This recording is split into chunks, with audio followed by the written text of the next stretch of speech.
Kamu, bangun. Kalian siapa? Saya adalah Dwi. Dan saya Miwa. Di mana ini? Kami saja tidak tahu ini di mana. Ya sudah, kita tanyakan saja di penduduk sekitar.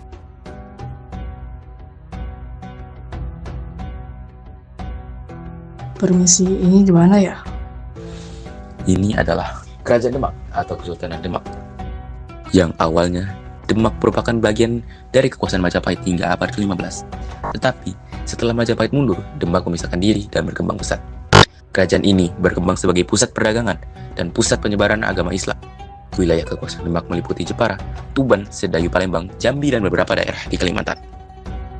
Raden Patah merupakan penguasa pertama Kerajaan Demak, sekaligus sosok yang berperan dalam penyerahan agama Islam. Ia memisahkan Demak dari Kerajaan Majapahit sekitar tahun 1500. Berdirinya Kerajaan Demak karena runtuhnya Majapahit, serta dorongan kuat kerajaan tersebut. Untuk menyebarkan agama Islam, Raden Patah mendirikan kerajaan ini sebagai kerajaan Islam pertama di Jawa atas bantuan para wali songo. Ia selaku raja pertama, Kerajaan Demak mendapatkan gelar sebagai Sultan Alam Akbar Al-Fatah dan menjabat sejak tahun 1500 sampai 1518. Berkat dukungan para wali songo dan kerja kerasnya, kerajaan ini menjadi pusat penyiaran agama Islam terbesar dan Masjid Agung Demak menunjukkan kebesaran Kerajaan Demak. Kalau ini kerajaan, maka kita tanya saja pada rajanya. Mungkin dia tahu tentang ini. Baiklah. Siapa kalian? Dan apa tujuan kalian datang ke sini?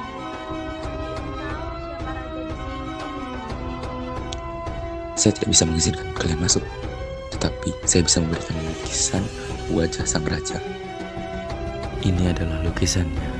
Dan raja pertama, Raden Patah yang menjabat 1500 sampai 1518 Masehi. Sang pendiri Kerajaan Demak yang memimpin dengan bijak dan memperkenalkan Islam di Jawa. Ia memimpin Kerajaan Demak pada masa awal dan berperan penting dalam penyebaran agama Islam di Jawa. Raja kedua, Adipati Unus, yang menjabat 1518 sampai 1521 Masehi. Raja yang berani dan memimpin penyerbuan ke Malaka melawan Portugis. Ia dikenal dengan julukan Pangeran Sabrang Lor karena keberaniannya memimpin ekspedisi melintasi Laut Jawa. Raja ketiga, Sultan Trenggono, yang menjabat 1521 sampai 1546 Masehi. Raja yang membawa Kerajaan Demak ke puncak kejayaan dengan wilayah kekuasaan yang luas.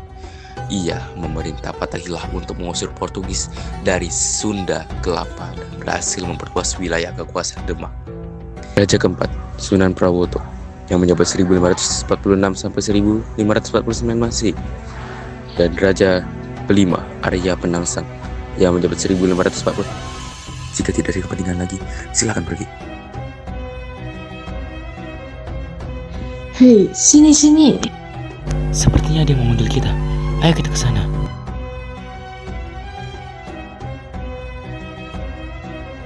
Apakah kamu ingin informasi tentang kerajaan ini?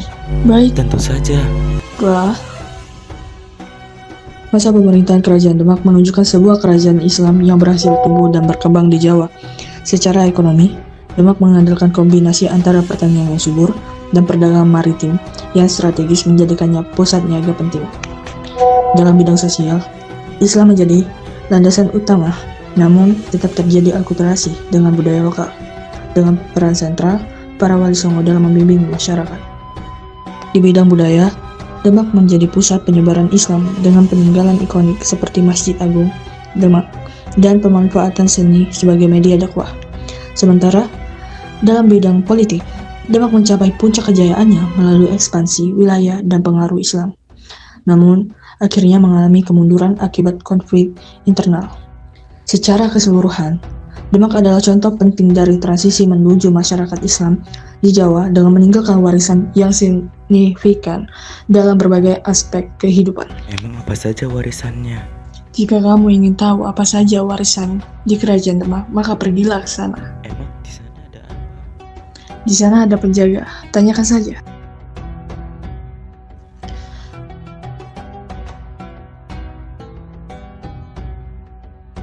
Untuk apa kepentingan kalian di Kami sini? hanya ingin tahu apa peninggalan. Ini ada Agung Demak, Masjid Agung Demak merupakan masjid kuno yang dibangun oleh Raden Patah pada abad ke-15 Masehi. Masjid ini terletak di Kampung Kauman, Kelurahan Bintoro, Demak, Jawa Tengah. Raden Patah bersama Wali Songo membangun Masjid Agung Demak dengan memberi gambar serupa bulus. Bulus menjadi simbol Masjid Agung Demak yang dibuktikan dengan adanya ornamen-ornamen bergambar bulus di dinding masjid. Yang kedua, Saka Tatal dan Saka Majapahit. Saka Tatal atau Saka Guru merupakan 4 tiang utama yang berada di dalam Masjid Agung Demak. Tiang sebelah barat laut dibuat oleh Sunan Bonang, tiang barat daya dibuat oleh Sunan Gunung Jati, tiang tenggara dibuat oleh Sunan Ampel, dan tiang timur laut dibuat oleh Sunan Kalijaga. Sedangkan Saka Majapahit merupakan tiang penyangga yang berada di teras Masjid Agung Demak. Disebut Majapahit karena serambi ini memiliki 8 tiang bergaya Majapahit. Yang ketiga, pintu beledek. Pintu beledek dipercaya sebagai gambar petir yang ditangkap dan digambar oleh Kiai Ageng Selo. Pintu beledek dijadikan sebagai candra sengkala berdirinya Masjid Agung Demak, yaitu Naga Mulat Salirowani atau dibaca menjadi 1388 tahun Saka. Yang keempat, Dampar Kencana. Dampar Kencana merupakan peninggalan Kerajaan Demak yang berwujud singgasana. Singgasana ini merupakan hadiah dari Prabu Brawijaya V, Raden Kertabumi dari Kerajaan Majapahit. Hadiah ini diberikan saat Raden Patah dinobatkan sebagai raja di Kesultanan Demak Bintoro. Yang kelima, makam Sunan Kalijaga. Sunan Kalijaga merupakan salah satu wali Songo yang memiliki andil besar dalam penyebaran Islam di Pulau Jawa. Sunan Kalijaga meninggal pada tahun 1520 dan dimakamkan di desa Kadilangu, Demak. Yang keenam, situs kolam wudhu. Sesuai dengan namanya, situs kolam wudhu dahulu digunakan sebagai tempat berwudhu Wali Songo dan para santri Raden Patah. Situs kolam wudhu juga pernah dijadikan sebagai tempat sayembara untuk menentukan sultan keempat di Kesultanan Demak Bintoro. Suara apa itu? Tanda bahwa ada bahaya di kerajaan.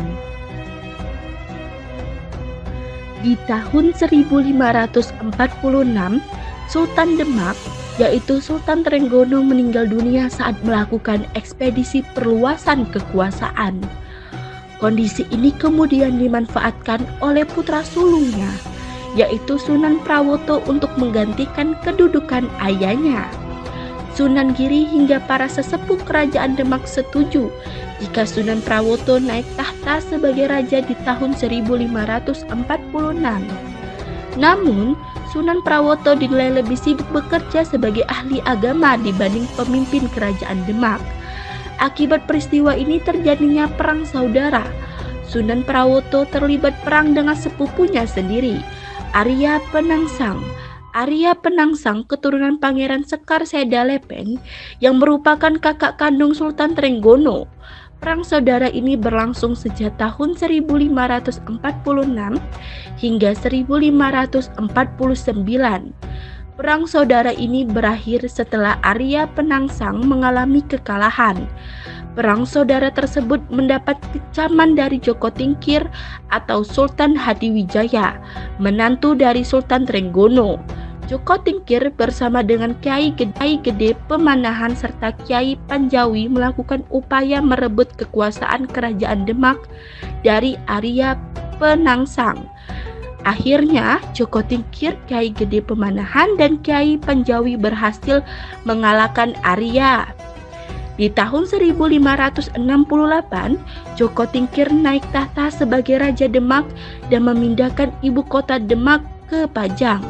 Pemindahan ini menjadi runtuhnya kerajaan Demak.